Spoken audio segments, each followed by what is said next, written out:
Good morning, everyone. Thank you for coming. Good morning.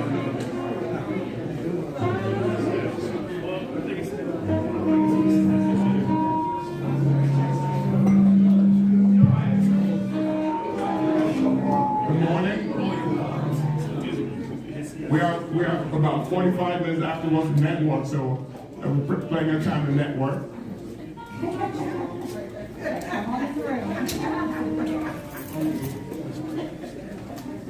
Mr. Gill, good morning. Thank you for being here on this cold, cold morning, and President's Day, your day off. Last year we started the Wealth and Wisdom during Juneteenth week, and we felt like the conversations around Indianapolis, Central Indiana, and the narrative around what's happening needed to be different. We feel like we're living in the most opportune time since I've been in Indianapolis. I've been here 20 years, and never felt the energy around opportunity like what's happening today. We're seeing so many investments across the state. Eli Lilly is building a multi-billion-dollar entity right outside Indianapolis. Atlantic is building an entity. IU Health is building something downtown. Elevate Ventures just launched a $150 million growth fund. Alpha launched a $120 million fund. So much happening. And the next 10 years in this state, the wealth that's going to be created is going to be unbelievable. But how do we make sure all Hoosiers get a chance to participate and compete for those opportunities? So the wealth and wisdom conversations, a lot of times what we've seen, and this is needed and we need to have these conversations, is we all jump head first into trying to help our neighbors, right? We want to get people, create opportunities for upward mobility, and we all should do that. It is our responsibility. But I've also learned that it's so hard to help if you're not doing well yourself. So how do we create the environments that allows everyone to enjoy these opportunities, but to understand where the opportunities lie and how you pursue them? So when I turn the TV on every morning, it just seems like times are just so bad. And there's some things that are bad, but the message of opportunity is something that's totally missing, and we just want to continue doing our part to change that narrative. So our Wealth and Wisdom series is all around that. There's opportunities in the state, and then where do you plug in? How do I fit in? Who do I connect with? But how do I understand the opportunities? I'm so glad to see Dr. Smith here, superintendent from Lawrence Township. And one of the things he talks about, the opportunities start there. He needs to know where the opportunities are so his kids know where the opportunities are. So they communicate that to his kids. So they come to school every day knowing that opportunity exists so they can pursue that. But he's a big part of the ecosystem, and we're so glad for his support of him being here. So thank you, Doc. Billy from Cummins. Billy's a professional. I joke with Billy that he's on the top 5. But same thing. Opportunities in the city, they're doing a lot in the city. Well, he's a part of our community. We don't see him that much, but all of these people live here. Angela is a part of our community. They're having an event tomorrow for small businesses.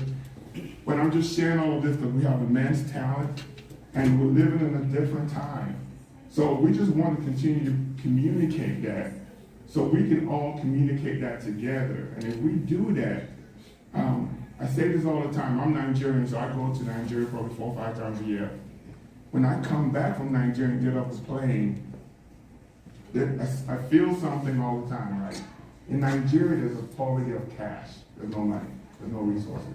But man, there's so much spirit.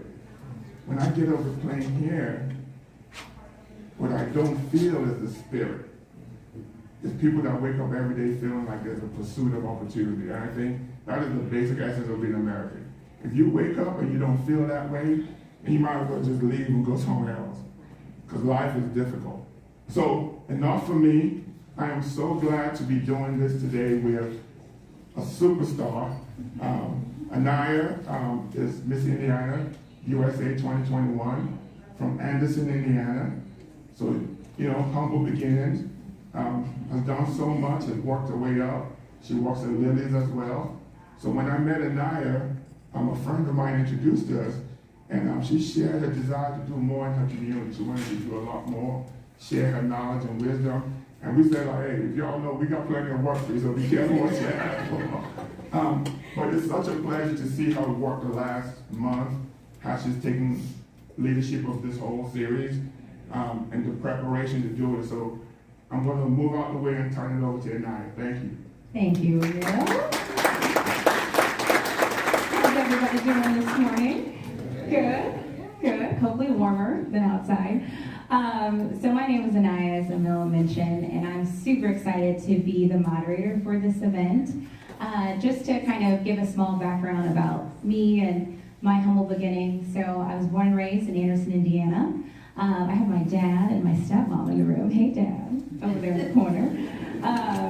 So I was born and raised in Anderson, Indiana. I went to a military prep high school, and it was Air Force backing. So I had that 4 years of Air Force training, and I didn't go full-time into the Air Force, but I graduated second in my class from that high school, and then transitioned to Indiana University, Bloomington, and studied biology. And I knew that Indiana was going to be my stomping grounds for a long time, and I wanted to do my professional career here. And what better place to do it than at Lilly? So with my biology background, it just made sense to go into the pharmaceutical industry. And I've been with Lilly since 2018, so about 7 years now. So started as a sales rep, selling diabetes medications, launched a really big brand that a lot of you probably hear in the media, Mounjaro. So was on the marketing team for that, and then transitioned to a district sales manager position, and now I'm based in Chicago. So that's my professional background and what I do. And then in the midst of that opportunity, I was always thinking about how could I really inspire the generations that are before me, after me, and really just kind of showcase the opportunity with pageantry. So when I was at IU, I competed for Miss IU. It was my first pageant ever. I remember doing that, and my family was like, "What are you doing on the stage? We have no violin lessons. You were playing the piano," right? So I used science as my talent. And so it talked about getting a lot of women involved in the STEM industries and really kind of being that disruptor in those industries. So a lot of that was my platform, and then competed many of years, and then ended up winning Miss Indiana USA 2021. So that was a great achievement, but I think what was beautiful about that is I had a platform that I could leverage and show other girls that look like me that it's possible for you to do anything that you put your mind to, and you don't have to check every box to fit the standard. So that is my background, but I would love to get started with our event and get to introduce Senator Todd Young. So I know there's a video that we are going to play for him, and he'll come to the stage. Am I in the way of the video?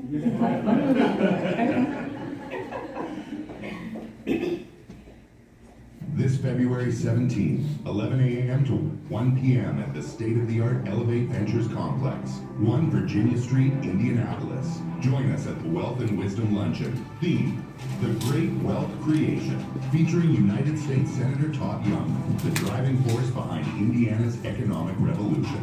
As architect of the CHIPS Act and champion of innovation, Senator Young will share his vision for Indiana's future in an exclusive fireside chat with Miss Indiana USA 2021, Anaya Birdsong. Discover how Indiana is becoming a technology and innovation powerhouse, how new legislation is creating high-paying jobs, and how your business can thrive in this economic renaissance. Join 75 of Indiana's most influential leaders for an afternoon that will shape the future of our state. Wealth and Wisdom. Luncheon. Limited seats available. Reserve yours today. Sponsored by J.P. Morgan Chase. Awesome. Senator Todd Young, love to welcome you to the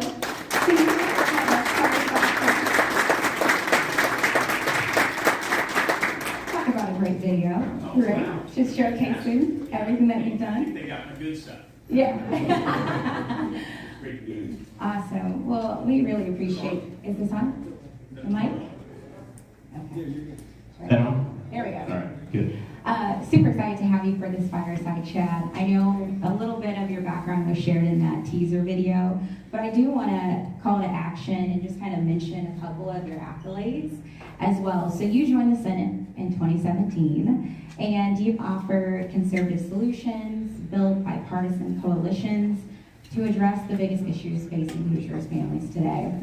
As far as a background, and maybe a fun fact that many might not know, is that you graduated from the Naval Academy and with honors in 1985 and accepted a commission in the Marine Corps. So thank you for your service.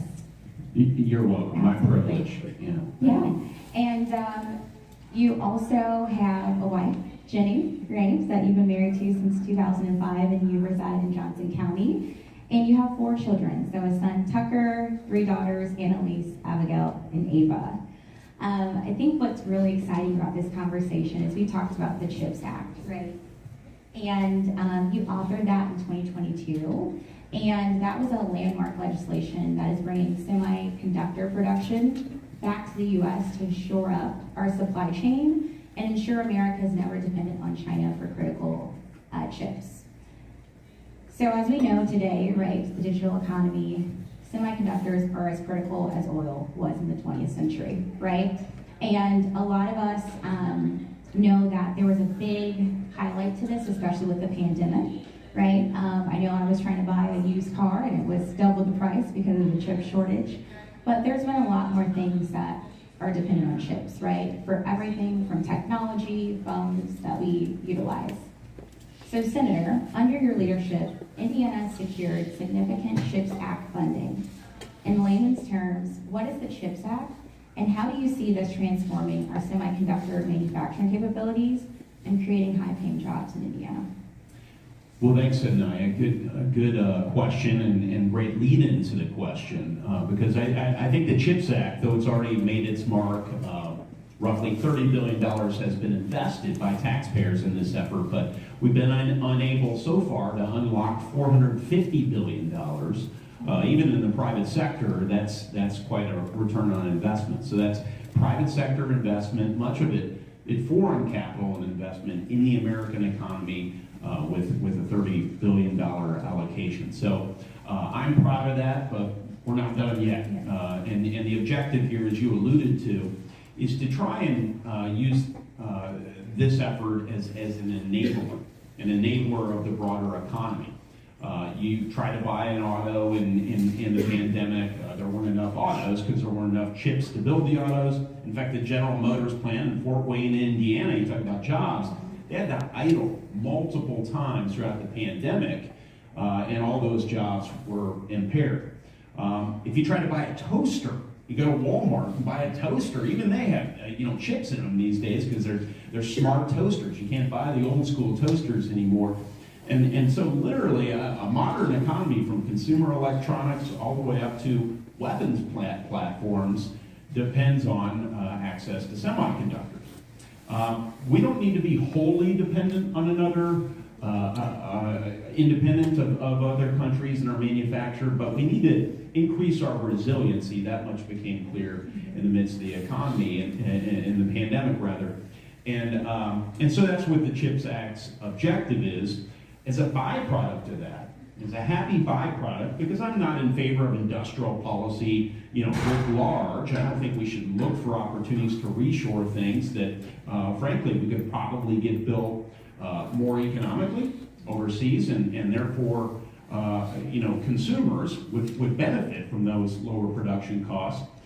But a happy byproduct of reshoring some of these capabilities is that we employ Americans in very high value-added jobs.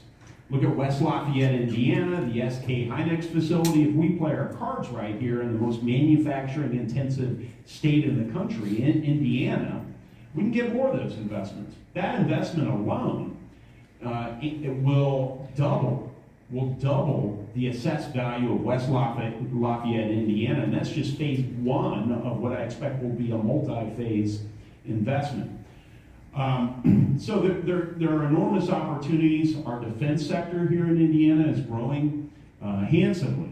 Almost on a monthly basis, I'll hear about new startups that are emerging from our own soil, or defense companies that want to locate, especially near Crane or Purdue University, to draw from that expertise. And having this radiation-hardened semiconductor capability in Crane, as they've had for a lot of years, is just sort of the cherry on top of the sundae. So lots of good paying jobs to be realized, but more importantly, lots of jobs to be protected as we make our economy more resilient through the CHIPS Act. And I think this is a model for other semiconductor and emerging technologies. If we can take some of the risks out of our supply chain, so that the next time we have, God forbid, a national disaster which interrupts those supply chains, or an adversary who intentionally will interrupt our supply chains or threaten to do so, will be in a stronger spot. We'll have enough resiliency to say, that's okay. We don't need whatever your technology is. We're going to work with trusted partners and allies and make our own stuff. And so I'm looking to build on this success of the CHIPS Act. Love that. Thank you so much for sharing. And you talked about the resiliency, right? And just how, we're looking at our own grassroots efforts in Indiana, of how that's being, coming to fruition in different phases with the semiconductors. So that's really important. So you mentioned West Lafayette, and then is there any other locations outside of West Lafayette that you can just give us a spoiler alert to, or just insight on of where we're? Well, I mean, as I travel around the state, I talk to all kinds of people who really depend on us becoming more independent as it relates to semiconductors. So that would be farmers who want to fix their combines, but there's not enough access to chips. That would be all kinds of manufacturing enterprises. That, of course, would be consumers, as I alluded to earlier. But in terms of the direct semiconductor manufacturing investments, I've heard quite a bit of interest in the Crane area, so southern Indiana, which doesn't have the scale of manufacturing historically that northern Indiana does, and makes me especially excited about it. And the reason for that is because of their radiation hardening capability.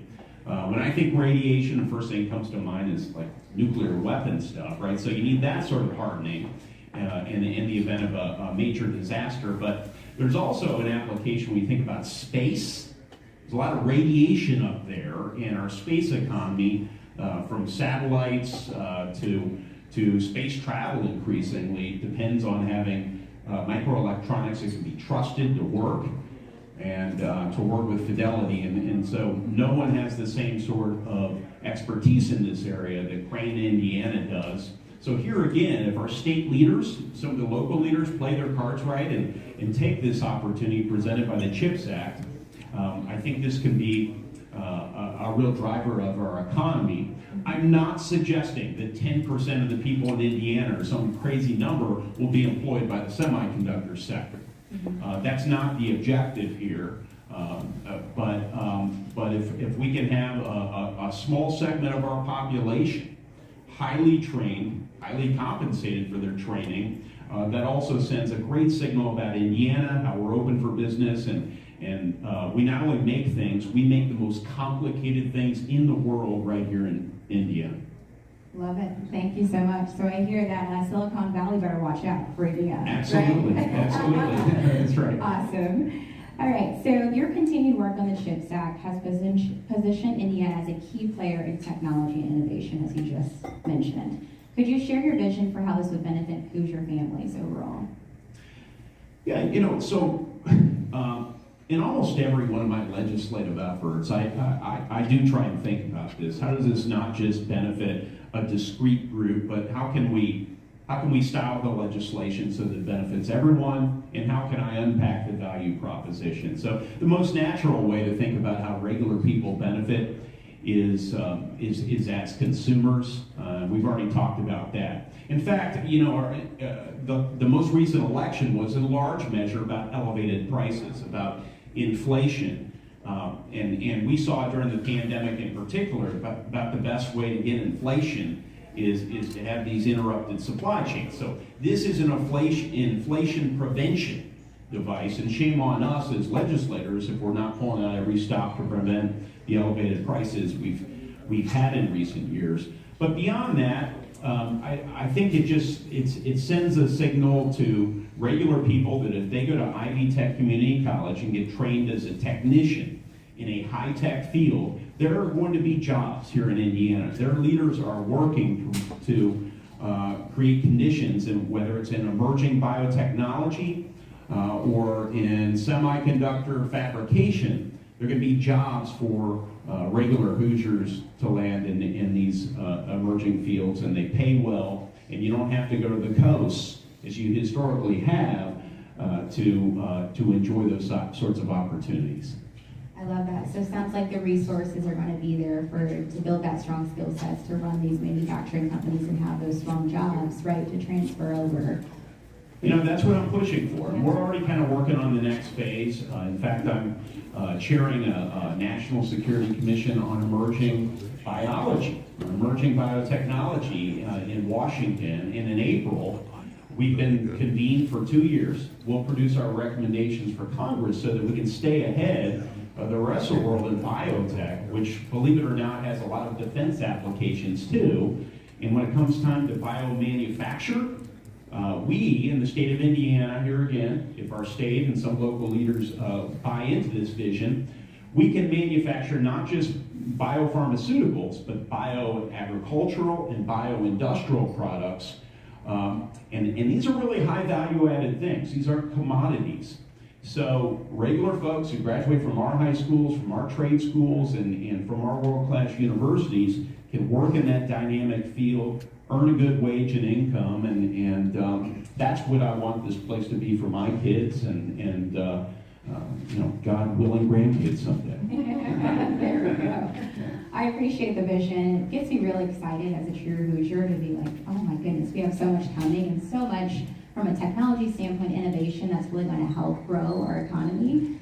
Yeah. And I think we need to do this as leaders. We've got to cast a vision. And sometimes it'll be an audacious vision. But right now, in times like this, people are like, there's a tendency to put up the drawbridge and be like, lots happening culturally. Our economy's so dynamic. Some of our communities are getting hollowed out.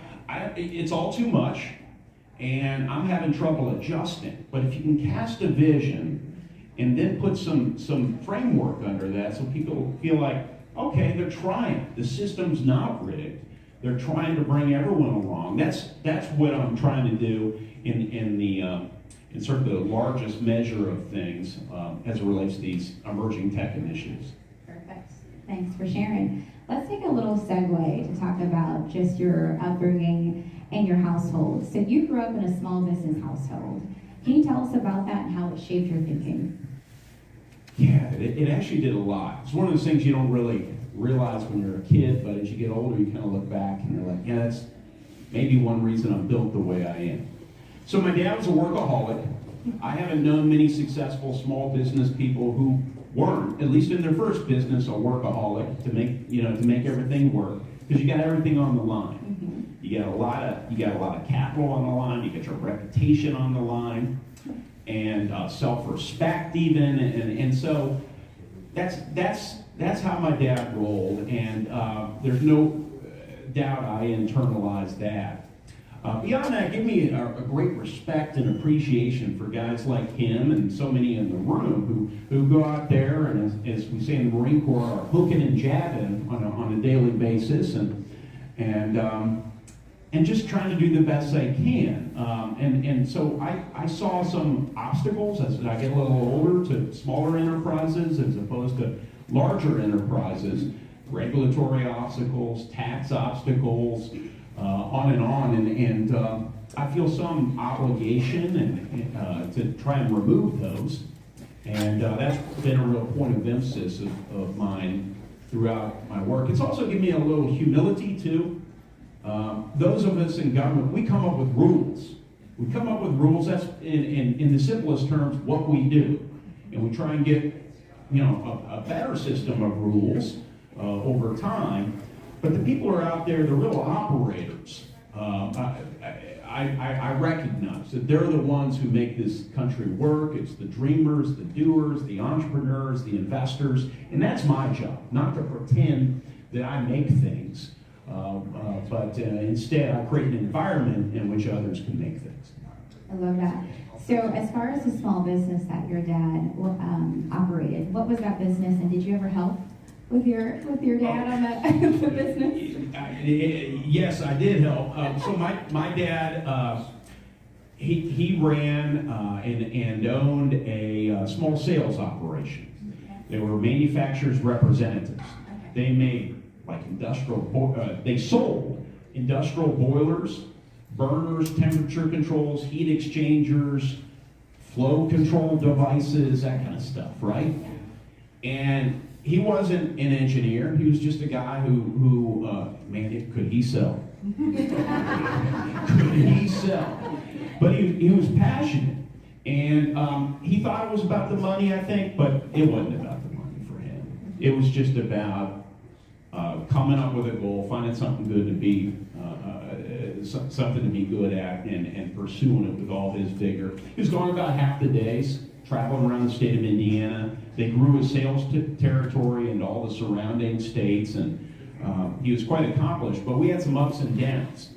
We were humbled some Christmases, very lean Christmases, and then there were others that were pretty good. And so we worked hard to kind of make us securely middle class over the years, and there's no question that impacted me. How did I work in the business? I was a janitor. So he bought an office building. It was probably his best investment in the south side of Carmel. That land, he should have held on to it another 20 years, but nonetheless. I cleaned that office building. It's pretty big. Yeah, it took me like 4 hours, and back when you had ashtrays and and so, God, that gave me a great. I cannot look at someone who's a janitor these days, or even many other service professions, without thinking about how hard that work is and respecting a job really well done. Like I'm never as impressed as I walk into an office and especially someone who's like their own shop. They're in there. They cleaned it all up. Like how hard you must have worked, how much pride you must have taken to clean it this well. And so that's another thing I got out of the whole experience, and kind of learned that from my dad. Love that.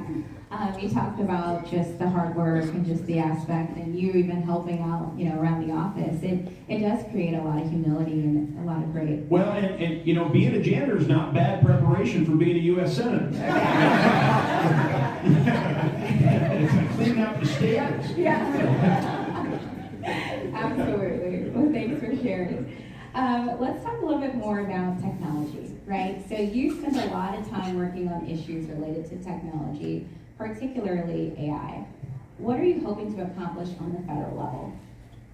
It's a good question. So I worked together with 2 Democrat senators and one of my Republican colleagues on an AI roadmap. We spent the better part of a year on this. We consulted with the world's best minds. So Zuckerberg and Musk and Gates and all the rest, national security luminaries, civil rights folks, journalists, and we discussed seemingly every facet of artificial intelligence through a series of breakout sessions dedicated to particular topics.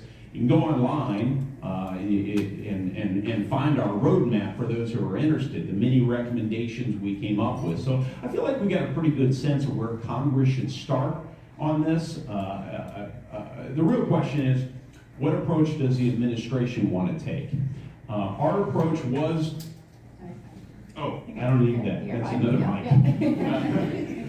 Our approach was, I think, by all lights, a light touch approach, which is what the current administration is proposing. And they're still trying to figure out how they operationalize that. My hope is they look to our handiwork in the next couple of months as they start to get their sea legs and tease out an agenda, and I'm just here to be helpful to them. But among the things we need to do, we need to facilitate more private sector investment in research in this area. To the extent there's certain types of research that is, I think there is, that is public in nature. It won't happen in the private sector. Then military applications, or it's just foundational type of research. We need to invest more at the federal level in that. The Chinese are investing tons of money, just throwing money at research. We have a different system, a more fiscally responsible system, but we got to stay in the game. Another thing we need to do is workforce training. There's a federal dimension to this, but also a state and local dimension, and we got to do this quickly. We need to implement more of this technology. Government can de-risk some of our AI implementation so that the private sector is more inclined to implement as well. The biotech sector is one of the few sectors, along with financial services, that come to mind that have already been using this, AI technologies. But it's going to fundamentally transform our productivity and our quality of life in short order. And then the last thing is just working with partners and allies to come up with standards that we can harmonize. Our standards of consumer protection and privacy and transparency and openness and civil rights and intellectual property. We want those baked into these technologies, not the techno-autocratic standards of the Chinese Communist Party.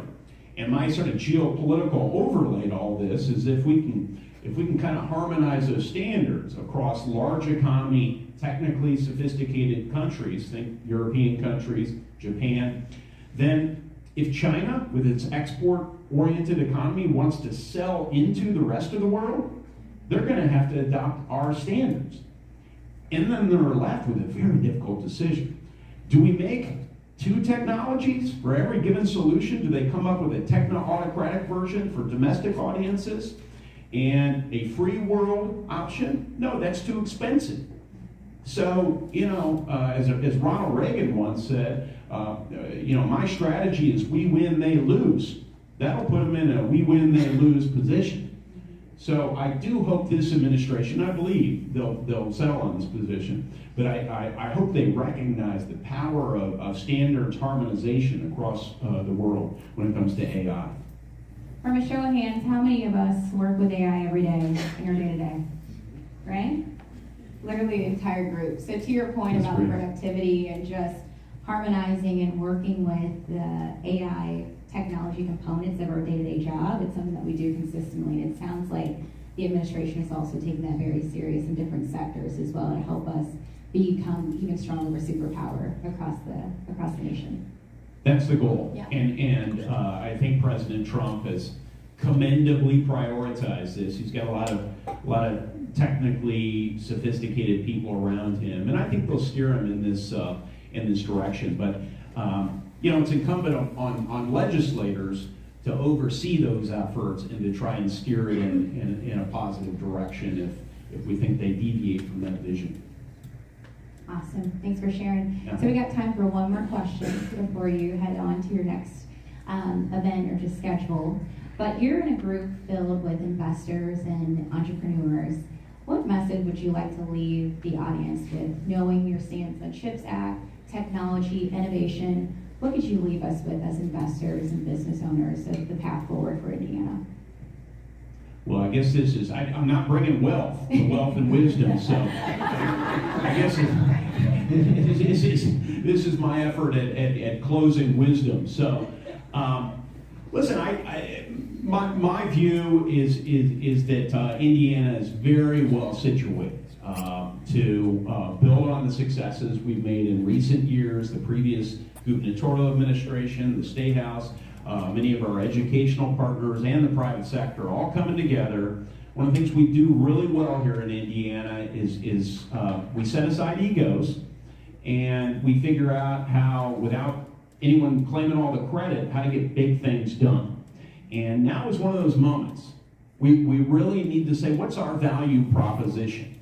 How do we take all of our assets and our energies and our aspirations and sort of cast that vision I was talking about? Because people are looking for the vision. There's campaigning, and things tend to be kind of vague in campaigns, political campaigns. But then there's like brass tacks solutions, and we need implementers to be part of that conversation, or the concepts are never going to really take off. And so I would just encourage everyone here to stay engaged in those conversations and to encourage your government officials to say, you know what, we're not content. We're not content in this dynamic environment with changing economic and technological forces just to iteratively move down the field. We got an opportunity to throw some long passes.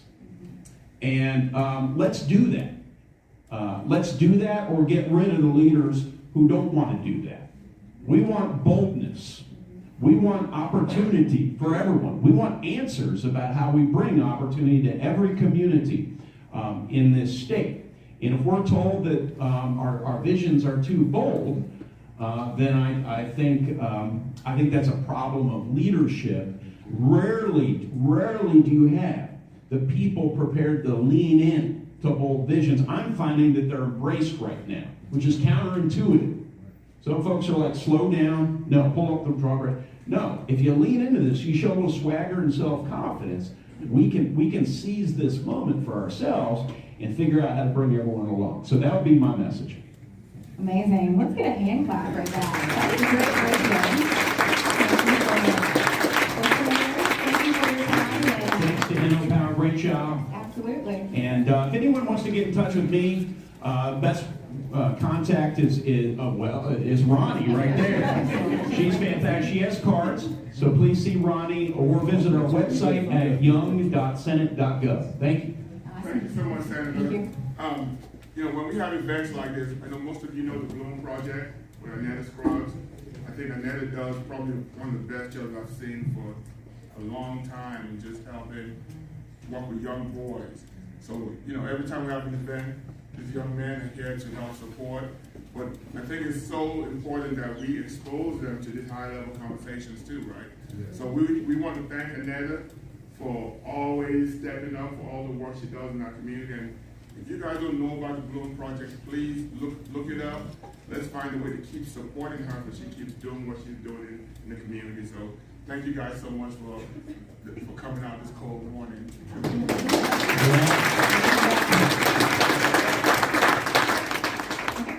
We'll take a break. Take a picture? All right. Oh, looks all the rest of it. Good stuff.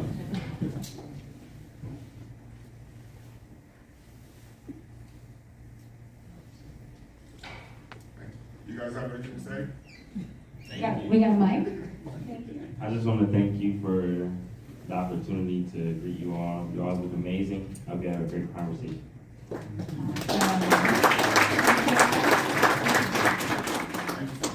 He's going to run for office. Bye now. Okay, we're going to take a couple of minutes just to transition panels. So just maybe 2 or 3 minutes, we'll get some seats started. And I'll have Tommy, Latoya, Ivory to join us so we can transition to the wealth part. Okay, we got the wisdom we have a video too. Okay, perfect. We got the wisdom from Senator Todd Young, and then we'll have our panelists come join. Yeah. Oh wait, the video, right? All right, we'll cue the video.